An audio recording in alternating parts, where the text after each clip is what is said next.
Hey everyone, this is smpratte, and today we're going to talk about fundamentals. You hear me use that word a lot, and a lot of people want to know, what are fundamentals in collectibles? Aren't we just buying cards we like Pikachu, Blastoise, Mewtwo? How are there fundamentals behind those? This honestly could be like an hour-long conversation, but I'm going to try to condense it to hit some of the main points. Of course, it's not limited to this discussion, but I think a good starting point is going to be the first S in Pratism ever. Older, rare, mint, or better. There's your no attention span, quick Scantron, fill in the blank answer. Older, rare, mint, or better is just someone trying to figure out why collectible is collectible versus someone who's like, oh, is this what we're doing? Shining Fates? McDonald's promo? Whatever the next thing is that's going on? That person isn't really considering the fundamentals of their purchase. And in my opinion, the fundamentals are demand, rarity, and condition. I even have a cute little analogy for that. It's just like a flower or a bell sprout. The bloom or the head of the flower is demand, the stem is condition, and the root is rarity. You need that for a successful collectible. If you knock out the root, you have energy cards.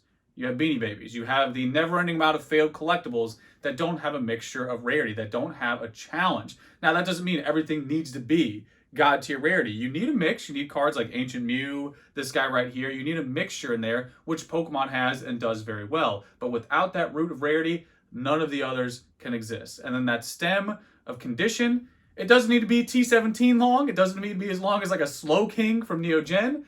It could be a short stem, but it's definitely relevant. We definitely prefer a condition. I don't want all my cards to be like Sesame Timber Pratt cut on the top. Like, I want most of my cards to look decent, even if that's PSA 6. That's still part of the game. And then, of course, demand, like with flowers, the thing everyone pays attention to, the thing that steals the show, the thing we're always talking about, is demand. But it's also the most subjective. When you really go into each one of these, there's like subtopics and reasons for why, each one of these three main variables are the way they are and what's inherent to them. And what's inherent to demand is it's subjective. That's one of the biggest things new collectors need to understand is demand can change. Now, for certain cards, it won't. It won't change that much. It'll be subtle to negligible. For some, it can be very drastic. Like Shaymin EX is a great example. Why did Shaymin EX go from $100 down? Of course, it's come back up a bit. But why did it go from literally lose like 100% value? Because the fundamentals of why it was $100, if you understood that, you're like, oh, okay, there's more of it out there. It's not as playable anymore. It's out of rotation. It's probably going to go down in price as it did. So that's understanding, again, these fundamentals. When you look through all of them through the older, rare, mint, or better lens, you're just getting a better grasp on what you're about to buy. And now going back to demand, you have cards like Charizard, but clearly not every card has the same demand as Charizard. There are some cards and sets that will sit for ages, like Legendary Collection. Call of Legends will do a little 2-for-1. That's set for ages and did nothing. I'm talking like Legendary Collection did nothing but collect dust for like a decade. And then all of a sudden, Perfect Storm, it just blew up. I don't know what it was, social media. Sometimes cards just have a little bit more exposure, and that's one of those subcategories in demand, exposure.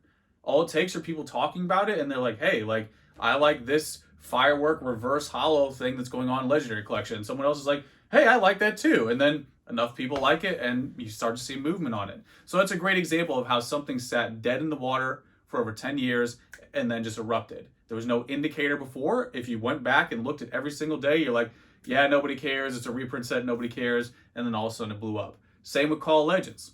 Nobody was talking about Call of Legends when it dropped. I do think the little shiny mini set is cool. It's kind of like Neo Destiny, but nobody cared about it when it came out. And then years later, people still didn't care about it. And then here we are today. That collector hunger, people want to find those shiny Pokemon. Now it has demand. Now it has grown. Point being, demand is subjective. Now moving down into the stem of condition, condition's very interesting. And I think the number one pro tip I can give you is condition is only going to go one way. That's an inherent fact. It's only going to go one way.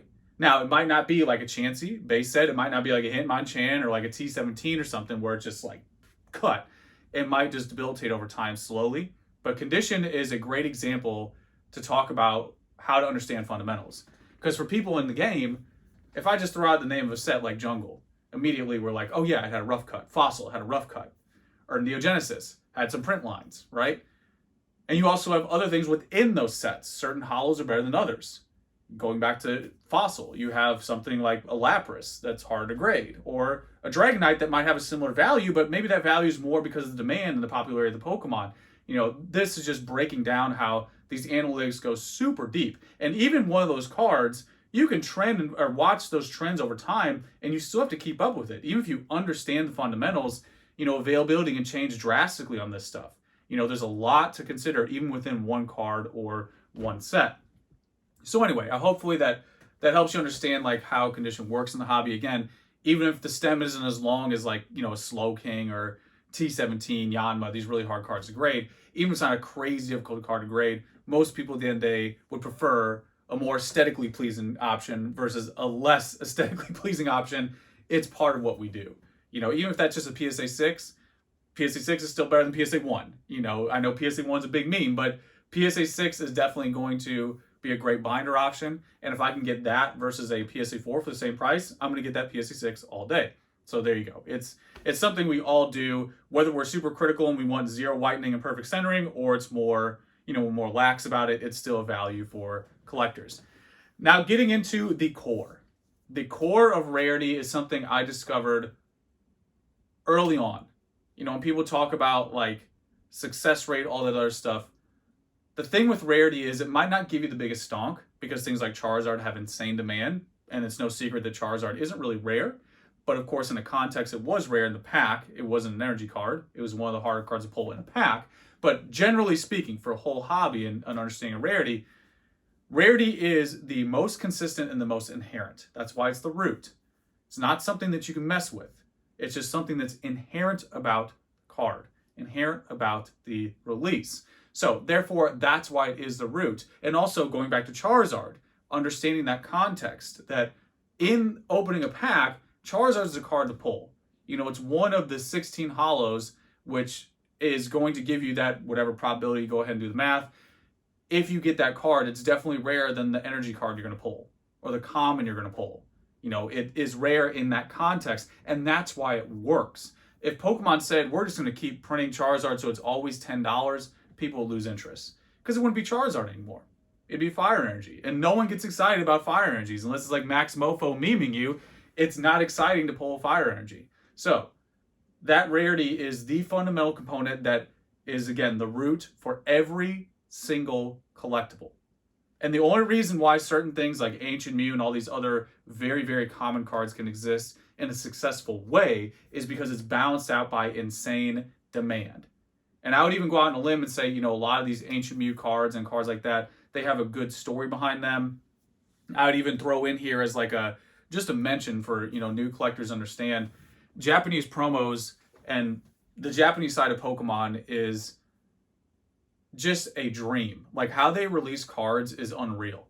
Like they just are like a fundamental monster. Like everything they do, like Masaki promos, players promos. There's so many cards I could think of.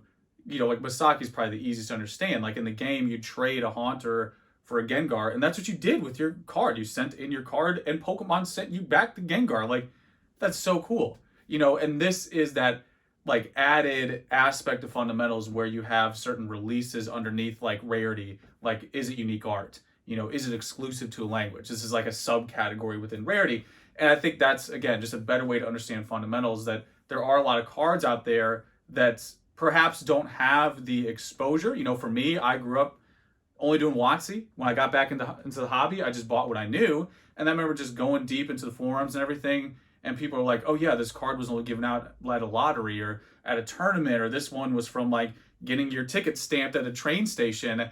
And I was like, this is so cool. Like I fell in love with it. So again, in that scenario back in like 07 or 08, it was exposure for me, like people just talking about it. So that's why tying it all in back up to demand can change from exposure, just like it did with Legendary Collection, and like it will with other cards. And it can go either way. But the bottom line here, what I want to close with for fundamentals, it's real easy to name good versus bad. I'll give you a couple ones real quick. Like a good fundamental card, Masaki promos, Worlds promos. The point of this is you're trying to buy something that's not going to go like this. Usually something with good fundamentals is going to move pretty consistently. The volatility is not going to be that crazy. And if it is, I would say something like WotC Holos maybe can have volatile moments, but they self-correct quickly because they have good fundamentals usually.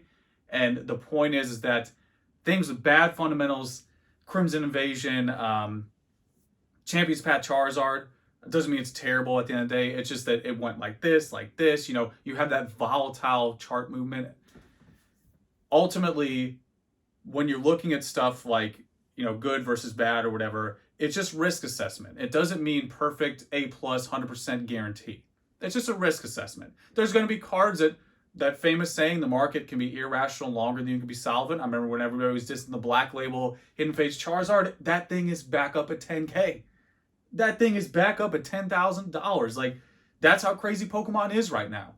That's how crazy it is. So my point in closing is not to just defy everything I just said, but the bottom line is some things can defy fundamentals, and you got to understand that. That's why it's always a process, even for the experts. We're always understanding, we're always listening, we're always engaged, you know, because you need to pay attention to those irrational things and figure out maybe there is a larger market here than we assumed. You know, maybe there's more demand for certain things, because demand is subjective. It's hard to say. Where Rarity, I can go look it up and get an impression and get more data on it, where I can't just look at the clock of how many Pokemon collectors there are and it's like, oh, there's like 5,727,345. Like, that doesn't exist anywhere. So that's my closing point, is that, you know, even if you isolate something as a good fundamental card versus a bad fundamental card, sometimes you have those anomalies that defy all of it. And to me, what that tells you is Pokemon is such a popular franchise that you can have things move so quickly because there's so many people engaged and participating, that you have all these subgenres, submarkets, and things like that because the market is so vast. But there it is. That's my best attempt at condensing this. I tried to like nip it in the bud and like, you know, just try to give you the main highlights there. But we could really go on and on and on about certain sets and really do a deep dive into each set and go like, oh, what's the fundamentals of this set, that set, moving on.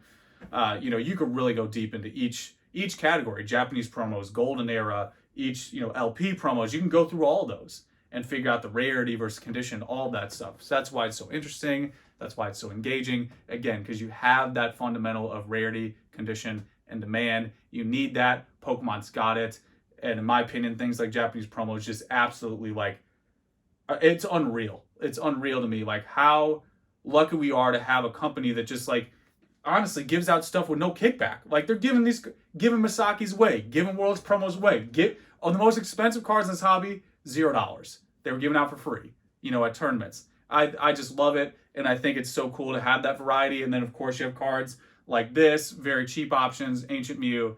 You know, Pokemon is very spoiled in it and how selective, or the selection you have. But there it is, guys. Starting to ramble. Need to tighten up. Need to cut it here. You know the deal. Let me know how you feel. That's pretty much it. Till next time.